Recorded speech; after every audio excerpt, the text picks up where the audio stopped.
Every day, you and I get bombarded with negative news. And just like our bodies becomes what we eat, our minds become the information that we consume. If you want to stay positive, it's so important that you also listen to stories that inspires you and uplifts you. In this podcast, we interview world-leading experts dedicated to solving the world's most pressing problems.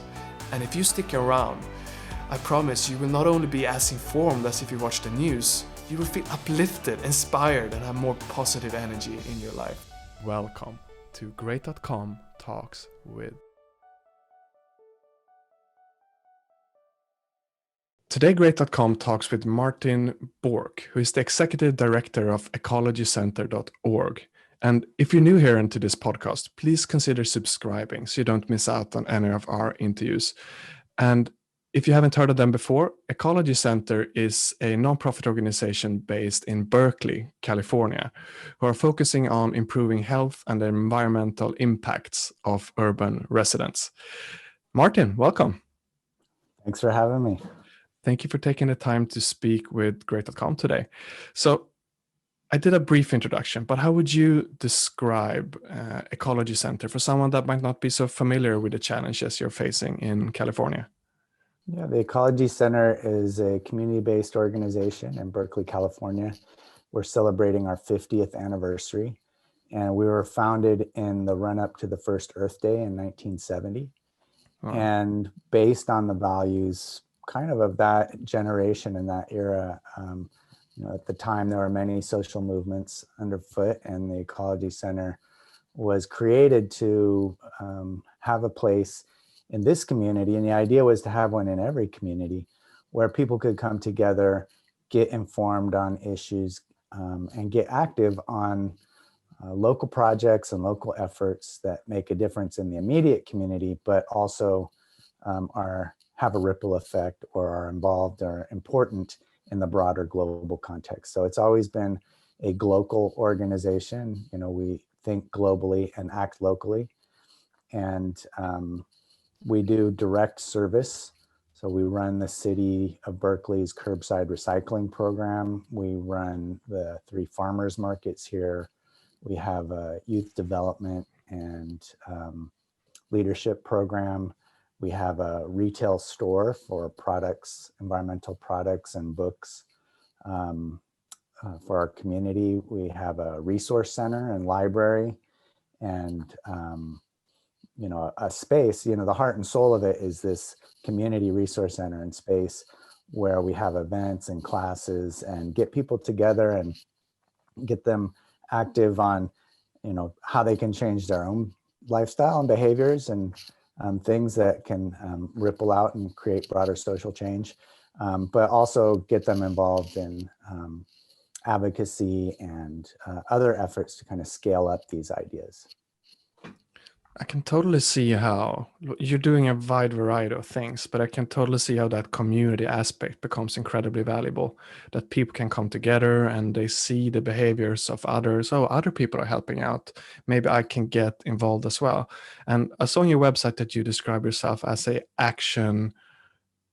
oriented? Yeah, an action-oriented organization. So would you say the main thing that is happening is that you guys are inspiring other people to take action, or are people coming to you that already feel like, oh, I want to do something, but then I can go to the Ecology Center? Yeah, it's a mix of both. We are trusted as an agency, an organization that has a lot of integrity and will speak the honest truth about issues as to the best of our ability. When we were founded, there weren't thousands and thousands of environmental organizations that were narrowly focused on every specific topic. So we remain a broad issue organization. I like to say we cover everything ants to ozone. And in the single day, we might actually, have somebody come into the resource center saying, hey, I've got all these ants in my kitchen. I don't want to spray pesticides. What can I do? And that, the next person might walk in and say, is it true what they say about global warming?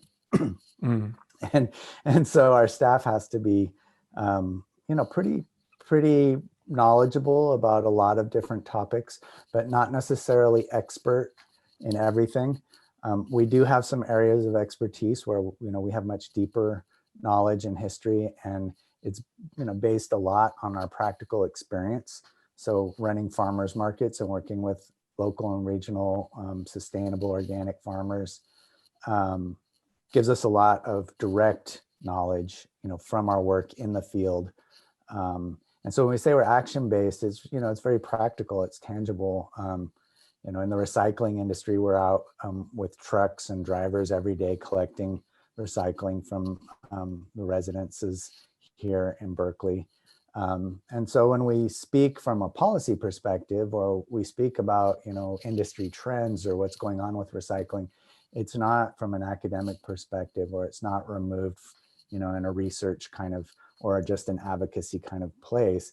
We actually have some grease under our fingernails, and we speak from our expertise. So it's a combination of that deeper direct knowledge, as well as being able to connect people with other organizations and other individuals in our community, or much more broadly, who might have deeper expertise on a topic.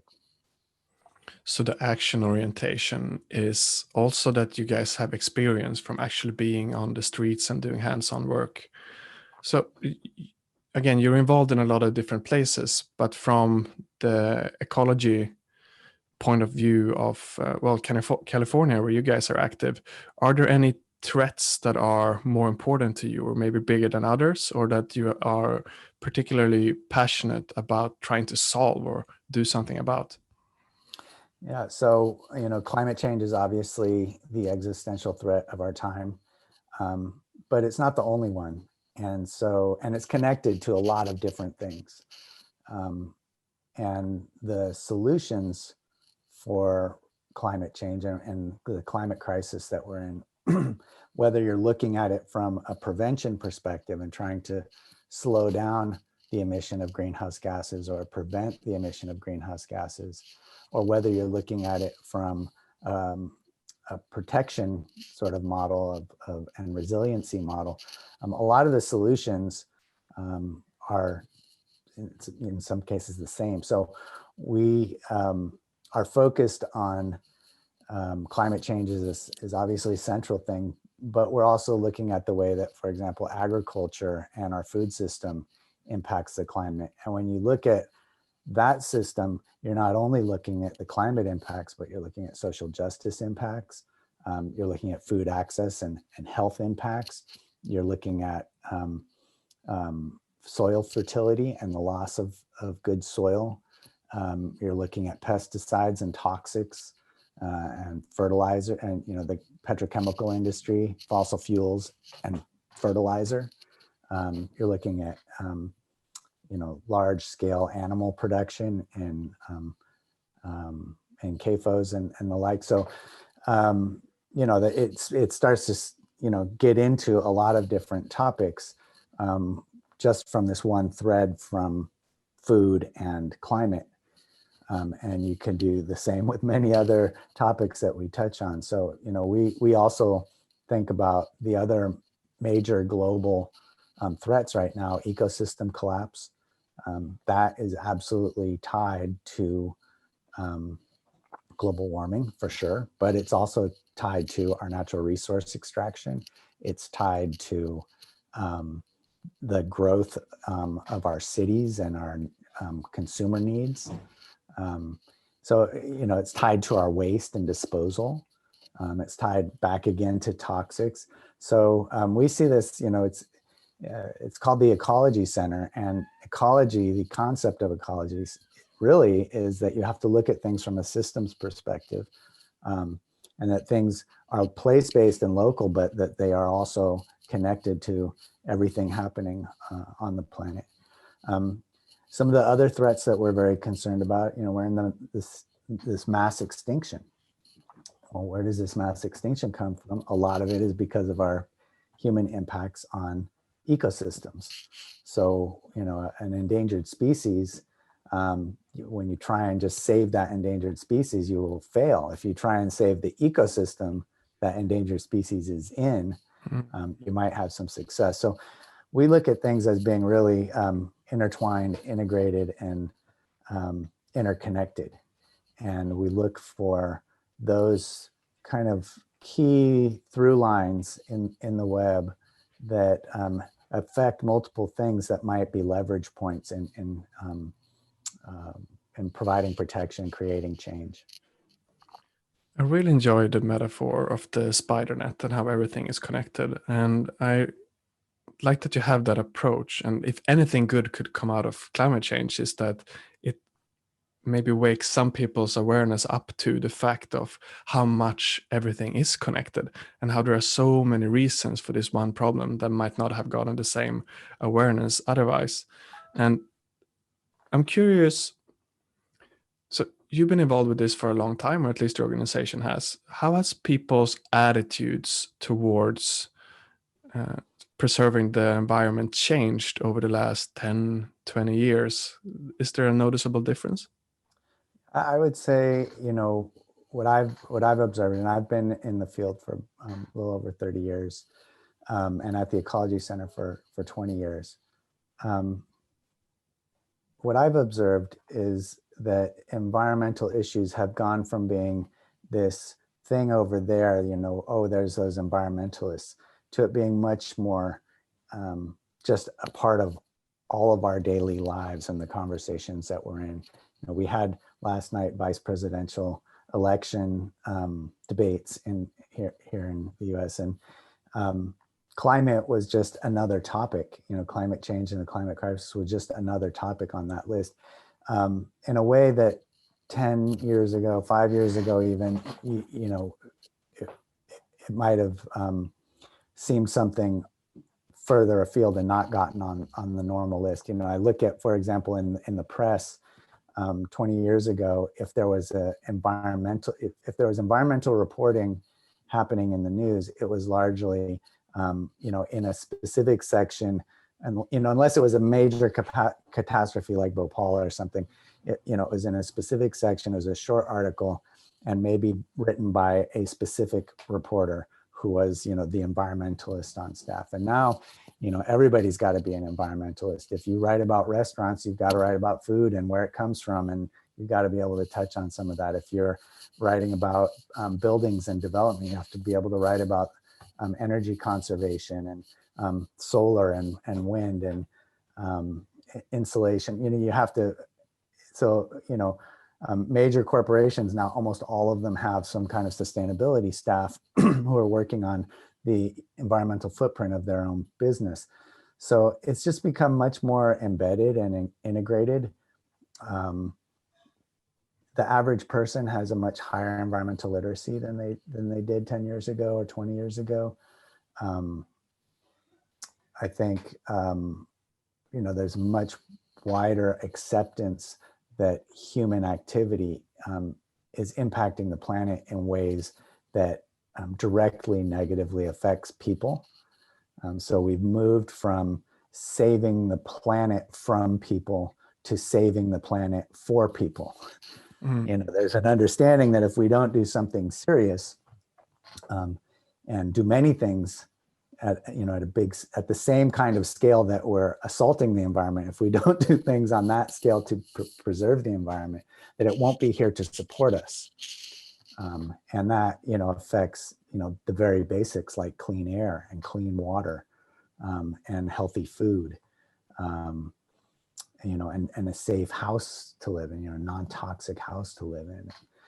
So there's a much higher awareness and understanding of the issues, and a much greater willingness to do, small or large things about it.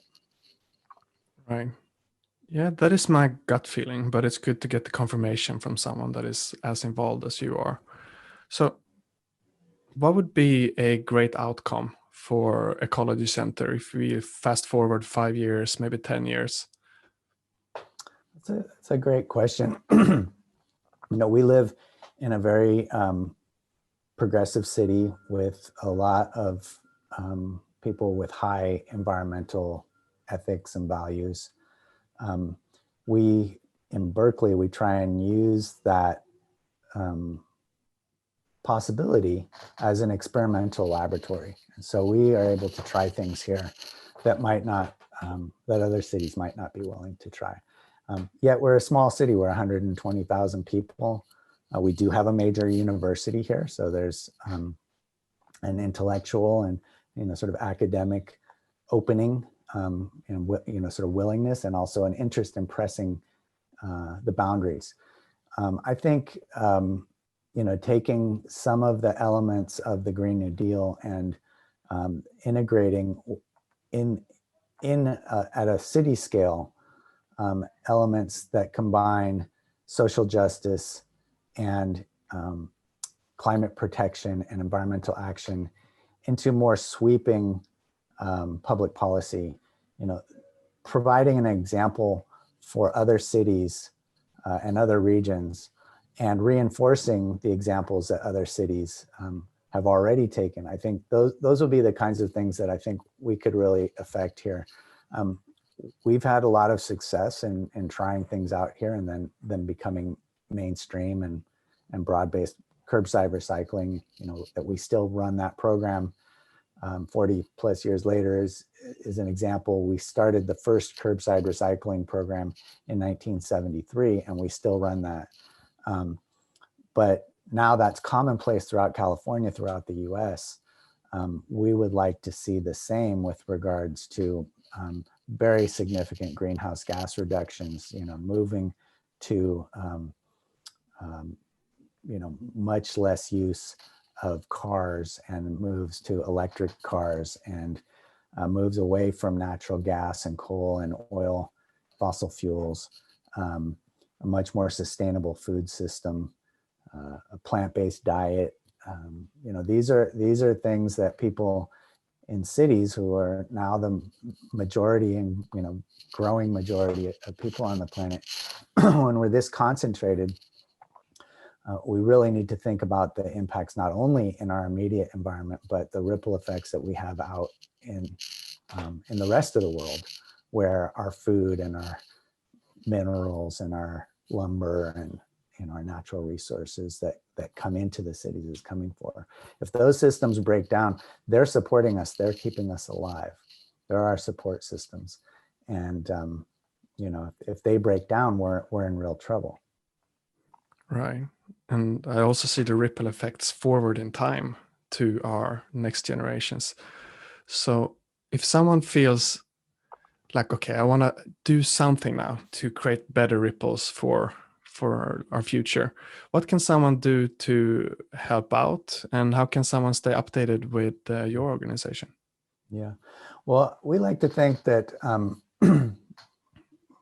as Adrienne Marie Brown has called it, our actions are fractal. Walking the talk is really important. So, making specific changes in your life are really important and valuable. And this is not sort of like a vote with your fork approach or a vote with your dollar approach, how you spend. But, those things are important. What you eat, how you spend your money, what your consumer choices are, those are important. How you get to work, do you use public transit? Do you bike? Did you choose an electric vehicle instead of a gas vehicle? These are important, even if at the individual level. And I don't think of it so much of like, oh, if we all change, then those individual changes add up. I think of it more like, if we all change, then we show others what is possible and we make it normal. And, once you get past this tipping point or the 100th monkey, then you start to see, oh, this is just, the everyday thing. For example, we work a lot on plastics and plastic reduction and plastic pollution. That's been a central theme for us for 20 years. Now that it's really been brought to the public's attention, we're really seeing fast action on addressing the plastic pollution crisis. And so, even something simple like bringing your own water bottle, which we've been promoting for 20 years over buying bottled water, that's really caught on. That's become, very commonplace, particularly for the up and coming generations. That's just normal You only buy water when you're really either don't have good water to drink at home or aren't able to filter your water, or for some reason there's an emergency or some particular reason why you might need bottled water. But why would you pay? Here in the Bay Area, we have amazing water from the Sierra Nevada mountain range, snowmelt. It's wonderful water, maybe some of the best on the world. Why would we pay more than gasoline for bottled water in a plastic bottle that I then have to dispose of? So those ideas, as we do them individually, they have change in our individual life, but also our friends, our family see that. Maybe they become talking points. But also getting involved in public policy and making those ideas the law of the land, because the volunteerism and the early adopters are really important. But eventually we have to sort of up the bar to protect ourselves and protect the environment. And that requires everybody getting on the same page and having the same, the same playing field, the same landscape. And that's what regulation does. And I know that that's become a dirty word in our neoliberal capitalist economies, but it's really important. It's just basically what it is that we all agree to a higher standard. And we're not going to allow some people to do some things while everyone else is trying to go a different direction.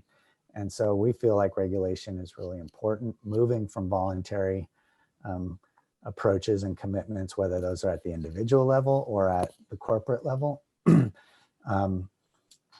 I think what's really necessary in the radical revolution that is needed to really address our climate change crisis and our ecosystems collapse crisis and the plastic pollution crisis and the mass extinction crisis is that we were, with this many people on the planet, we really have to look at what our consumer needs are.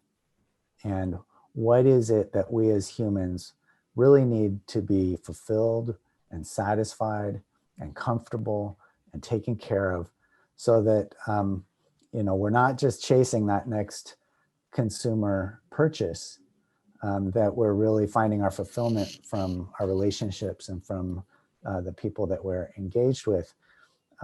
We can't, as a species, we can't afford to have the kind of massive inequality that we have.